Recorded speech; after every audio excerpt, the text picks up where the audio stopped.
Hello, my name is Phil, and today we are going to try and smoke some pork shoulder to make pulled pork on what is possibly the world's smallest smoker. I picked up this little beauty at the local hardware store for around about $50. It doesn't have that much space, but we'll see what we can do with it. I am just getting into American style barbecue, and I don't want to spend $1 million on a grand setup just for me to become bored with it within a week. Now, the reason why I am using a pork shoulder and making pulled pork as my first foray into the barbecue world, American style barbecue world, is because the gentleman over at Chud's Barbecue, Bradley Robinson, said it was the most forgiving piece of meat that you can cook, and it lets you learn how to control a fire and temperature and stuff. So let's see how we go. As you can see here, I have a pork shoulder. It is boneless, and I will be taking off the netting because technically this was sold as a roast cut. Now, as you can see, I have it unfurled out. There's actually a couple of extra bits, but I don't know what I'm going to be doing with them. Probably just package them up and put them in the freezer. Now, the rub that I'm going to use today is 2 parts pepper to 1 part salt, and I'm just going to slather it in the rub. See how we go. Don't forget any signs or anywhere, just because it will all be getting cooked and you want that nice crispy bark. Today I'll be using Kingsford Hottest Burning Professional briquettes or charcoal briquettes, just because I have a pack left over and I need to get rid of them. They were bought from my local big box store, which is the only one in Australia at this present time. Now, because I'm using such a small charcoal grill and smoker, I am only using about half the chimney's width of briquettes. I will light it from the bottom, and hopefully in about 20 minutes it should be ready to put on. That is now smoking like a little beauty, and hopefully it should be ready. As the setup that I have is quite small, what I'll be doing to allow for non-direct heat to be going onto my pork, so hopefully it will sit nicely, is I will be putting a metal tray or a tinfoil tray there just to help divide up the space where the coals can go. We'll put this back on and wait for the coals to get ready.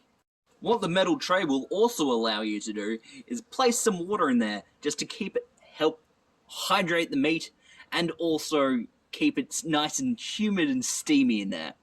As this is my first time ever cooking barbecue, I'm not going to do that and just see how we go.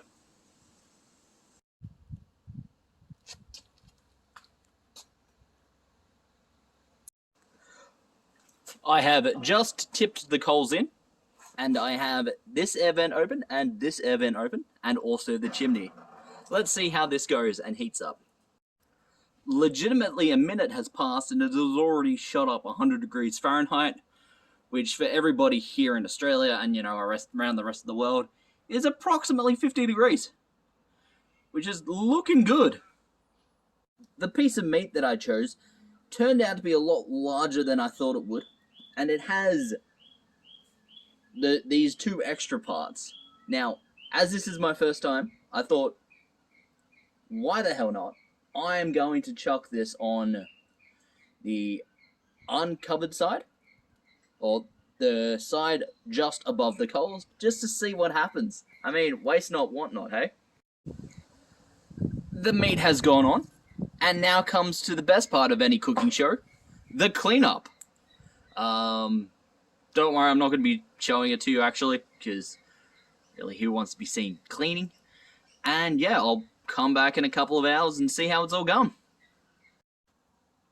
So even though the fire is being starved of oxygen, with me closing up all but a very bee's extension worth of vent and almost all of the chimney, we are still hovering around 150 degrees or 300 degrees. So yeah, maybe not as low and slow as I first imagined, but let's see how we go. Definitely the first tip I would say for anybody getting into the American style barbecue is know what time you put your cook on, just so you can accurately gauge. Unlike me, learn from my mistakes. What I've attempted here is a go at the foil boat technique.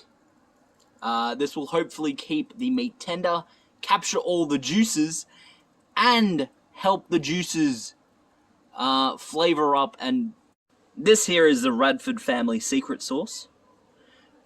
It's so special that I don't even know what's in it. But I'm just applying it to the pork shoulder whilst it is on the grill, whilst it is above the coals, to help glaze it over.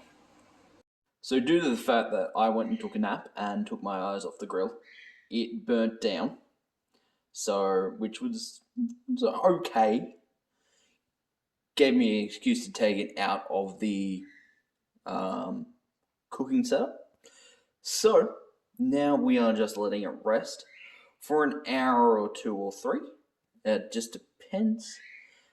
Probably just going to let it rest for an hour, hour and a half though. So this is the results of my cook. As you can see, it didn't really pull apart that much. That being the meat and that being the fat. I don't think I was able to. I don't think the fat is meant to be like that, but oh well. It's first time for everything. Yeah. So overall, this cook went fairly okay, to be honest. It was my first time using this. Also has some down points, but I'll get to them later. I'm trying to make pulled pork. Unlike other cooking shows, I don't do dry runs. I just throw myself in. So I definitely made some mistakes, but I can hopefully get that back up and, well, learn from them. Now to my review of the Jumbuck charcoal grill and smoker from Bunnings. For what it was, it's pretty good. I mean, it does what it said on the box. Some changes that would have to be made to it would have to be making this openable, at least, or making these two separate things, just so we can open up a section to put more coals in. I didn't see any point of putting the water pan at the bottom of the cooker, like I've heard. That just didn't do much. And as you can see, it's taken up all of my tasty, delicious fat that is not in the meat anymore. But really, for $50, you can't fault it. Instead of using the professional briquettes, I moved halfway through the cook. I moved on to lump wood charcoal from Jumbuck. It's pretty good. Did what it said on the box. It lasted longer than the briquettes. And honestly, I prefer it more over the briquettes. I find that the briquettes have a nasty smell come off them when they're just starting to get lit and burnt, which the charcoal does not. So in the future, I will be tackling more barbecue creations. But I think I'm gonna not do any more this weekend, just because quite frankly, I've got a lot of editing to do. And I also need to get through pulled pork, or whatever abomination I made. Hopefully my partner can do something with the fat. She's Filipino, so I have no doubt. Thanks for watching. Please don't like and subscribe.